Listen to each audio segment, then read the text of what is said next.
Olá, meus queridos amigos do Decorando a Lei Seca, muito bem-vindos a esse nosso vídeo de análise do edital do concurso da PGE do Piauí.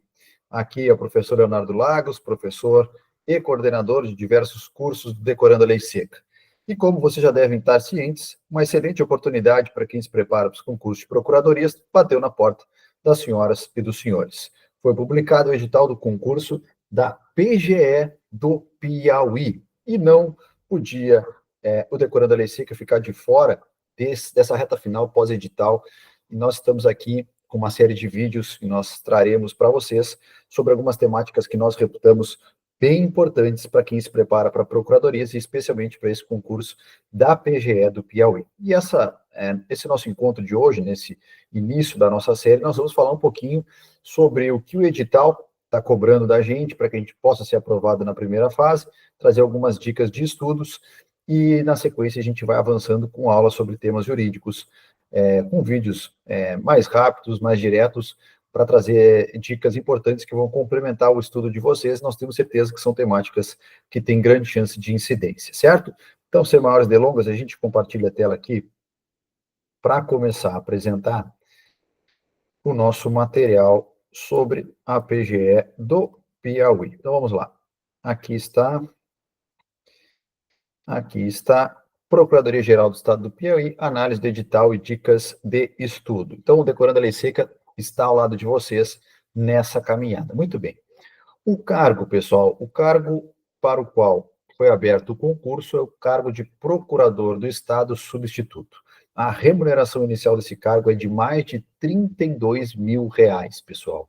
É uma excelente remuneração de procuradoria. Se vocês pararem para comparar, por exemplo, com a Advocacia Geral da União, essa é a remuneração no que tange ao subsídio do final de carreira. Quando a gente está no último nível da Procuradoria Federal, por exemplo, ou da Advocacia da União, ou da Procuradoria da Fazenda Nacional, ou do Banco Central, a gente chega num subsídio nesse patamar. Aqui na PGE do Piauí, o subsídio inicial já está em mais de R$ 32 mil. Portanto, é uma excelente oportunidade para quem pretende se tornar um procurador ou uma procuradora. E nós temos que pensar que esse é um ano em que não teremos grandes concursos de procuradorias, deve surgir até o fim do ano mais uns 2 ou 3 importantes, quando muito, e aí a gente, então, não pode perder a oportunidade que está passando na nossa frente. Os requisitos para ocupar o cargo de procurador do Estado, substituto do Piauí, para receber essa remuneração inicial, diploma devidamente registrado de conclusão de curso de graduação de bacharel em Direito, fornecido por instituição de ensino superior, reconhecida pelo MEC, e documento comprobatório de inscrição junto à OAB. Então, formação jurídica, formação em Direito e ter a OAB. Quem vai realizar esse concurso, pessoal? Sebrasp, já conhecida de todos nós. E aqui, a gente vai fazer uma pequena análise do que o edital trouxe para o concurso da PGE do Piauí, mas a gente reforça que nós temos aí uma série de vídeos que nós já gravamos para o Decorando a Lei Seca, em que falamos de bancas examinadoras, as principais bancas examinadoras do país, como FUNESP, a própria Sebrasp, a FGV, trazendo ali o perfil da banca, né? Como é que os temas que são mais prediletos por essa banca, como é que essa banca costuma trazer seus questionamentos, principalmente nas provas objetivas. Então, o pontapé inicial de vocês deve ser a conhecer a banca examinadora. Então, a gente sugere que vocês aí assistam ao vídeo em que nós fizemos uma análise do perfil da Sebrasp, uma análise do perfil geral da Sebrasp nos últimos anos. E aí, fazendo isso, entendendo um pouco como é que é a banca, vocês podem passar para o próximo passo, que é conhecer o desafio no que tange a própria PGE Piauí, e aqui a gente vai trazer algumas informações a título de reforço para vocês. Certo? Vagas, pessoal. São 10 vagas inicialmente para as pessoas que serão consideradas aprovadas e outras 10 vagas para as pessoas que serão consideradas classificadas. Então, temos 10 vagas imediatas e outras 10 vagas de cadastro de reserva. São 20 vagas ao todo nesse concurso. Como é que será a distribuição dessas vagas? Os 10 primeiros serão divididos em 6 da ampla concorrência, 1 de pessoas com deficiência e 3 pessoas negras ou pardas. Então, das 10 primeiras vagas, 6 da ampla concorrência, 1 para pessoas com deficiências e 3 para pessoas negras ou pardas. As outras 10 vagas, da 11ª à 20ª, serão preenchidas 7 vagas na ampla concorrência, 1 vaga de pessoa com deficiência e 2 vagas de pessoas negras ou pardas. Então, para ser considerado aprovado, eu tenho que ficar entre os 10 primeiros dentro dessa distribuição entre ampla concorrência, pessoas portadoras de deficiência ou pessoas negras ou pardas. E para ficar no cadastro de reserva, eu tenho que ficar entre 10º e 20º e dentro dessa subdivisão que o edital traz. Então, acredito, nós, pela avaliação que a gente tem feito, nós acreditamos que quem ficar classificado entre os 20 primeiros e se enquadrar ou na ampla concorrência, ou com deficiência, ou pessoas negras ou pardas, será chamado durante o prazo de validade do concurso. Então, não se preocupem em ficar em primeiro lugar, se ficar melhor, mas ficando entre os 20, nós acreditamos que mais cedo ou mais tarde todos serão chamados, a lista será esgotada. Mas é claro, se vocês tiverem aí condições de ficarem entre os 10 primeiros, aí certamente vocês serão nomeados, tomarão posse, porque o concurso é para 10 vagas, com mais outras 10 vagas para cadastro de reserva, certo? Então, os 10 primeiros são considerados aprovados e os 10 subsequentes serão considerados classificados. Quem fica fora desse número de vagas, aí está eliminado naturalmente do concurso público, certo? O período de inscrição começa no dia 2 de maio e vai até o dia 2 de junho, um mês. Então, para a realização das inscrições, feita online no site da Sebrasp, o valor é de R$ 250 e o edital traz hipóteses de isenção. Quem tiver interesse, dá uma olhadinha lá com mais cuidado. Quais são as etapas desse concurso, pessoal?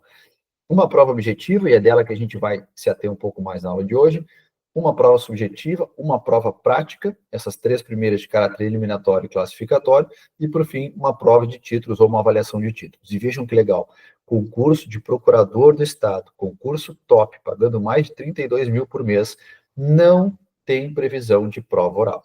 Não tem previsão de prova oral. Então, você pode se tornar um procurador do Estado do Piauí sem ter que passar por uma prova oral, se isso, por exemplo, venha a ser, ou viesse a ser, o seu maior problema no concurso público, a dificuldade de ser avaliado em tempo real, de frente com os examinadores. Vocês, porventura, podem ter algum receio quanto a essa etapa de concurso. E eu já antecipo que isso, que a prova oral não é a fase mais difícil do concurso. Mas no concurso da PGE Piauí, isso não é problema em nenhum sentido, porque não tem previsão de prova oral. Mais um motivo para que a gente considere essa uma excelente oportunidade para quem está se preparando para os concursos de procuradoria, certo? Não deixe essa oportunidade passar. O que mais? Características da prova objetiva, aplicada pela Sebrasp. A prova ocorrerá no dia 13 de julho de 2025. Tem um bom tempo aí, então, entre a publicação do edital até a data da prova. Dá para fazer um cronograma pós-edital bem direcionado. A gente vai falar um pouco de estratégias já na sequência. A prova terá 5 horas no turno da manhã e será composta por 100 questões de múltipla escolha. A, B, C, D, E, I, letra E. E uma delas vai ser a alternativa correta. Foge um pouco daquele estilo de certo e errado, que a Sebrasp às vezes coloca ou traz em alguns concursos, como foi o meu concurso da AGU, por exemplo, há 10 anos atrás, era certo e errado. Hoje em dia, ela vem, na maior parte dos concursos de procuradoria, já vem usando essa estrutura de prova com 100 questões de múltipla escolha, 5 alternativas, e uma alternativa é considerada correta conforme o enunciado. É uma prova um pouco mais cansativa, mas nada de muito diferente do que vocês já estão acostumados. Resultados e recursos: consulta individual aos gabaritos oficiais preliminares da prova objetiva. No dia 15 de julho será divulgado até o dia 17, para que vocês tenham acesso a esses resultados individuais. E o prazo para interposição de recurso, quanto às questões formuladas ou os gabaritos preliminares divulgados, dias 16 e 17 de julho, das 10 horas do primeiro dia às 18 horas do último dia. Então, o prazo para recurso é um prazo bem curtinho, não é muito diferente dos outros concursos, mas é importante que vocês, vislumbrando que há uma potencial nulidade de alguma questão, alguma afirmativa, que possa até trazer resultados positivos para vocês, é importante recorrer, porque muitas vezes os recursos que geram anulações mudam todo o cenário do concurso, certo?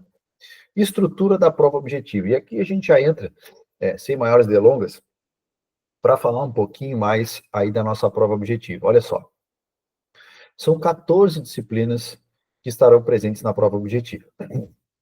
Direito constitucional, direito administrativo, direito civil, empresarial, processo civil, ambiental, agrário, trabalho, processo trabalho, tributário, financeiro, econômico, previdenciário e legislação estadual. É uma prova que se assemelha, por exemplo, às provas da AGU, que tem bastante disciplina. A prova da AGU a gente poderia incluir, por exemplo, um penal, processo penal e direito internacional. Claro que não cairia a legislação estadual, mas é um concurso que tende a ser bastante denso aí na prova objetiva, mas se a gente fizer o direcionamento correto, o direcionamento adequado do nosso estudo, a gente consegue pular um pouco na frente dos candidatos, inclusive porque não há como estudar todas essas disciplinas agora no pós-edital. É evidente que vocês já vão ter uma base formada em algumas delas, e aplicando sobre essa base algumas estratégias aí que a gente vai passar, por exemplo, na aula de hoje, acredito que vocês estarão na frente de muitos e muitos candidatos que não usarão dessas estratégias. E fazendo um levantamento aqui bastante singelo, a gente percebe que das 14 disciplinas, 5 delas compõem 56% da prova objetiva. Deixa eu avançar aqui para o outro slide. Das 14 disciplinas, e considerando legislação estadual como uma disciplina isolada, 5 delas representam 56% da prova. Quais são elas? Constitucional, administrativo, processo civil, tributário, e essas 4 são sempre o eixo base do estudo das procuradorias, vocês já devem estar careca de saber, e, além delas, a gente pode incluir legislação estadual, que também, deixa eu voltar aqui uma casinha, terá 10 questões. Então, constitucional, administrativo e processo civil com 12 questões, cada uma correspondendo a 12% da prova, depois tributário e legislação estadual com mais 10 questões cada uma, formando essas 5, portanto, 56 questões da prova objetiva e, dessa forma, 56% da prova objetiva. Então, das 14 disciplinas, 5 delas representam mais da metade da prova objetiva. E o que isso significa? Isso é um forte indicativo de para qual sentido a gente precisa dar para os nossos estudos. Qual é o norte dos nossos estudos? O que mais vai cair? O que eu tenho mais chance de acertar em maior quantidade? São as disciplinas que mais caem. Então, se 56% da prova objetiva é composta por constitucional, administrativo, processo civil, tributário, legislação estadual, é evidente que eu preciso dar uma importância um pouco maior para essas disciplinas. E, ao contrário senso, eu tenho disciplina aqui, por exemplo, direito econômico com 4 questões, o direito empresarial com 4 questões, o processo do trabalho com 4 questões, eu tenho que avaliar de que modo eu vou estudar essas disciplinas, porque elas caem com menor intensidade. Mas a gente não precisa descuidar delas, a gente precisa colocar a estratégia de estudo para não perder tempo com coisa que tem pouca chance de cair, ou com matéria muito grande que eu não vou conseguir estudar tudo aquilo que importa. E dito isso, pessoal, a gente passa aqui para algumas dicas para auxiliar vocês nessa caminhada da prova objetiva. Então, a primeira dica é, e isso já parece evidente do que a gente vem falando, a partir do que a gente vem falando aqui na aula de hoje. Foque nas 5 disciplinas que mais caem. Se nós temos 14 disciplinas, certo? E se dessas 14, 5 delas correspondem a 56% da prova, ou seja, quase 60% da prova, é evidente que eu vou direcionar a maior intensidade dos meus estudos para essas disciplinas. Eu preciso conhecer na maior medida possível essas disciplinas para ter maior chance de acerto nesses 56% das questões. Agora, dentro dessas 5 disciplinas, pessoal, na nossa opinião, o que será o diferencial que vai colocar candidato na frente do outro, e é isso que importa nessa corrida, é quem se dedicar mais tempo e com mais qualidade no estudo da legislação estadual. Por quê? Porque a legislação estadual é novidade para todo mundo. Dificilmente alguém está estudando legislação estadual do estado do Piauí, estaria estudando antes do edital ser publicado. As demais disciplinas, constitucional, administrativo, tributário, processo civil, todo mundo vem estudando. Todo mundo tem uma base boa quem estuda para procuradorias. Então, não é um diferencial saber muito delas. Todo mundo sabe bastante delas. O diferencial será, portanto, no que tange essas 5 principais disciplinas, quem se sobressair nas 10 questões de legislação estadual. Então, foque em legislação estadual. E quando a gente fala de legislação estadual, aqui a gente vai ter legislação da própria PGE, a gente vai ter legislação sobre servidores públicos, a gente vai ter legislação sobre matéria tributária, sobre ICMS, TCMD, sobre IPVA, sobre processo administrativo tributário. Então, aqui dentro tem direito administrativo e tem direito tributário. Essa é a essência da legislação estadual, pelo que consta do edital e pela análise que nós fizemos. Não é um estudo simples, não é um estudo fácil, é difícil achar um material, o Decorando a Lei Seca vai trazer material para vocês, vai trazer questões, se aproveitem, tudo isso que a gente coloca à disposição no nosso reta final pós-edital da PGE Piauí. Então, quanto às 5 principais disciplinas, você já sabe que tem que estudar muito elas, com maior ênfase na legislação estadual. Agora, se vocês me perguntarem, professor, eu não consigo estudar tudo até a data da prova. Eu tenho, além dessas 5 disciplinas, outras 9 disciplinas que caem, umas um pouco mais, outras um pouco menos, mas eu não tenho como vencer todas essas disciplinas. Que dica o senhor nos daria? A dica que eu tenho, por exemplo, uma dica, que é o que eu faria se estivesse dando para essa prova, eu focaria mais tempo em direito do trabalho e processo do trabalho, que somadas têm 9 questões na prova objetiva, em vez de dar mais tempo para civil e empresarial, que somadas também têm 9 questões. E por que eu faria isso? Primeiro, porque essas são disciplinas menores, se comparar trabalho e processo de trabalho com civil e empresarial, são disciplinas menores.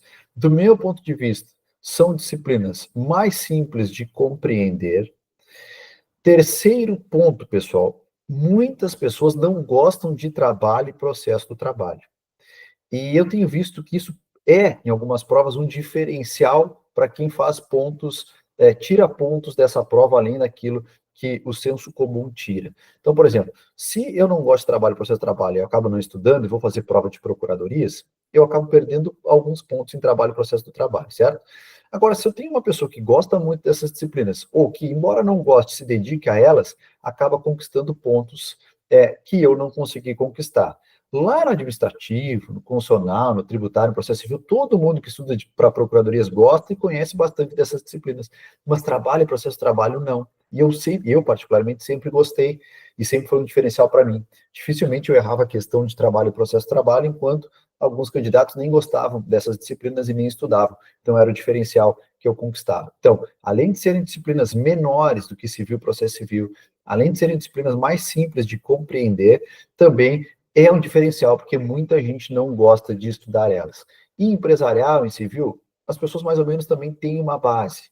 Pode ser não muito aprofundada, mas lendo o Código Civil, e lendo a legislação de direito empresarial, a gente acaba lembrando alguns conceitos. Agora, o trabalho, o processo do trabalho, se a pessoa não se dedica, não estuda especificamente essas disciplinas, ela não vai conseguir a pontuação que pode ser importante para ela pular várias posições. Então, a primeira estratégia quanto às outras disciplinas secundárias foca em trabalho e processo do trabalho, em vez de focar em civil, processo civil. Disciplinas menores, disciplinas mais simples, muitos candidatos não gostam, então quem estuda tem um diferencial e tem o mesmo número de questões. Trabalho, processo de trabalho, tem 9 questões, civil e empresarial tem 9 questões.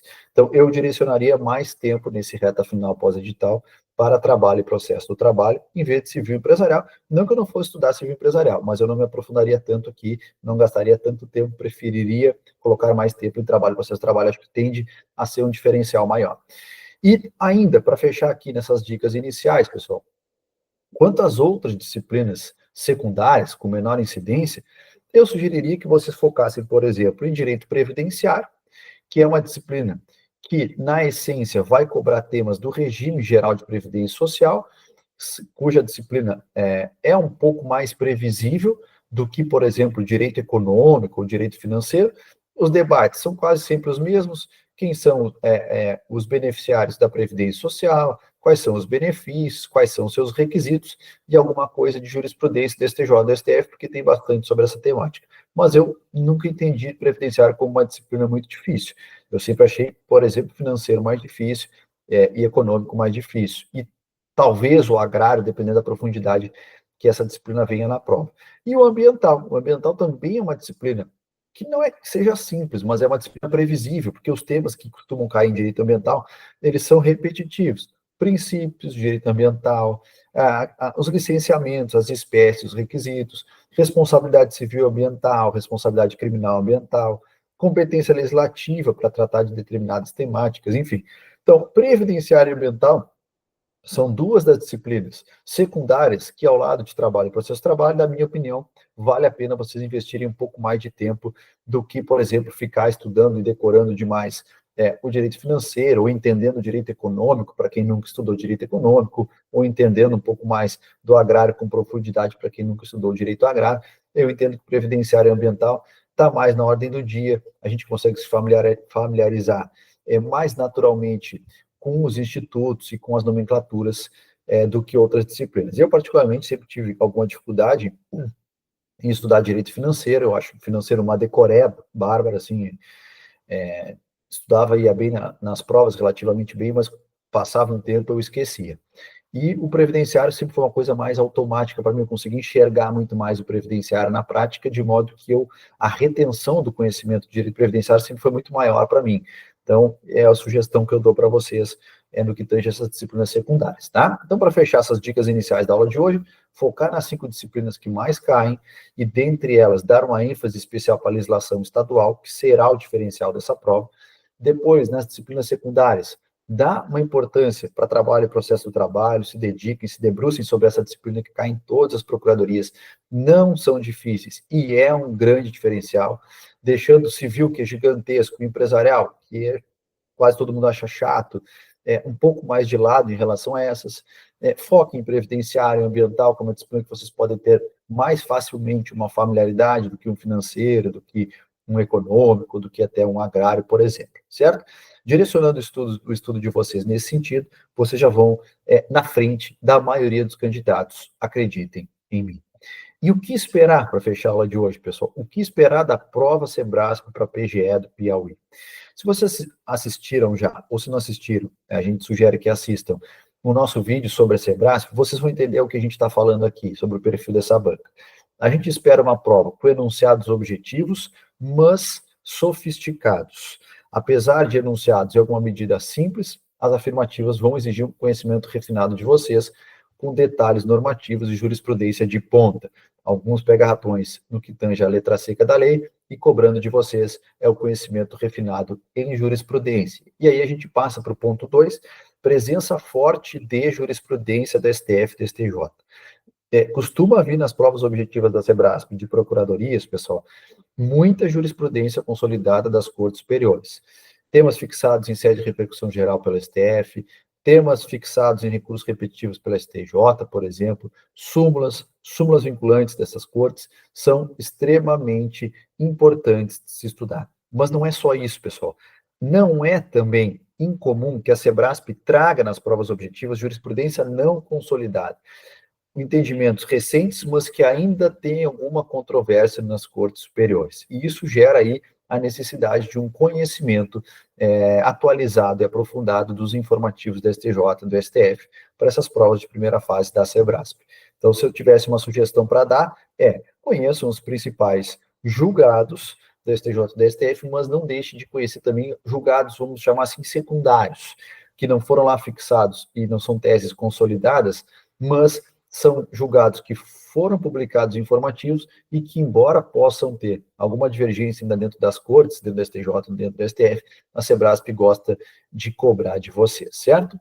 Alternativas com pegadinhas técnicas, pessoal. Isso aqui também é bem comum em prova da Sebrasp.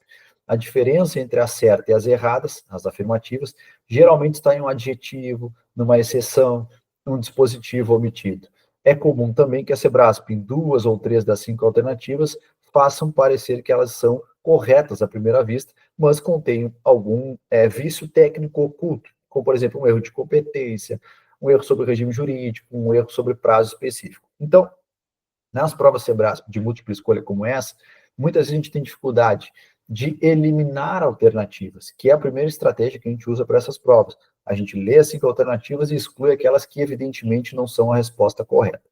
A Sebrasp, muitas vezes, nos deixa na dúvida entre 3. 2, com certeza, ela vai nos deixar, mas geralmente entre 3, porque existem meios acertos em algumas afirmativas. A afirmativa, até a sua metade, ela vem correta. Em algum momento tem uma expressão equivocada, o que, se o candidato não conhece muito bem aquela temática, gera uma dúvida na sua cabeça que o impede de eliminar aquela alternativa, razão pela qual a gente acaba ficando com mais alternativas que podem ser as corretas para chutar, diminuindo as nossas chances de acerto. Então, esse perfil da Sebrasp acaba dificultando um pouco as provas objetivas de múltipla escolha, mas vocês vão estar preparados para isso. Decorando a Lei Seca vai trazer essas ferramentas, vocês vão estudar, fazer simulados, não vai ser uma surpresa para vocês esse tipo de prova na hora ou no momento que a coisa estiver valendo. Então, saibam que muitas vezes terão afirmativas com meias verdades ou meio corretas, mas em algum momento vocês precisam identificar um adjetivo, uma exceção, um prazo, alguma coisa nesse sentido que pode tornar aquela afirmativa equivocada e de modo que vocês possam eliminá-la e não marcá-la como correta, certo? E, por fim, o que a gente também pode esperar é interdisciplinariedade frequente. É comum que a Sebrasp envolva dentro da mesma questão mais de uma disciplina, como, por exemplo, uma questão de direito tributário, cuja resposta dependa aí de uma análise de um julgado do Supremo Tribunal Federal em sede de ação direta de inconstitucionalidade, por exemplo. É comum o STF enfrentar questões de inconstitucionalidade no que tange aos tributos, e isso pode ser uma questão cobrada lá em direito constitucional, pode ser uma questão cobrada lá em direito tributário, uma vez que abrange as duas disciplinas. Esse é um exemplo. Pode envolver questão de direito constitucional e direitos humanos também não é incomum que a Sebrasp faça, então a gente precisa ter um conhecimento interdisciplinar. Tá bem, queridos? O que nós tínhamos preparado aqui para esse pontapé inicial do estudo da PGE Piauí era isso. Nós temos um material de reta final que vai te levar a conquistar muitos acertos na prova objetiva, porque é importante estudar a letra seca da lei, em torno de 70%, 75%, de 65% a 75%, para ser mais exato, porque a gente vem estimando, deve ser questão com base em letra seca da lei, embora tenha a possibilidade, a grande probabilidade, melhor dizendo, de isso vir a ser cobrado dentro de um caso concreto, conforme a gente já fez a análise da banca da Sebrasp. Mas, além das questões que comportam a letra seca da lei, também jurisprudência virá muito forte. Por isso que nós temos muita confiança aqui no nosso material, que é o Decorando a Jurisprudência, que também vai te auxiliar nessa empreitada. Então, somando o estudo direcionado, um estudo estratégico, um estudo com densidade para a letra seca da lei, complementado com um estudo refinado de jurisprudência, principalmente jurisprudência que vem caindo nos concursos públicos, vocês vão muito bem para a prova objetiva.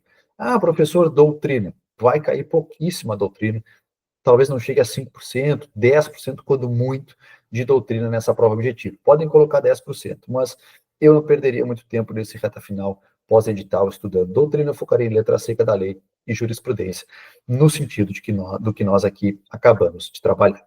Tá bem, queridos? Então, bons estudos, foco na PGE Piauí, contem com o Decorando a Lei Seca e até a aprovação de vocês.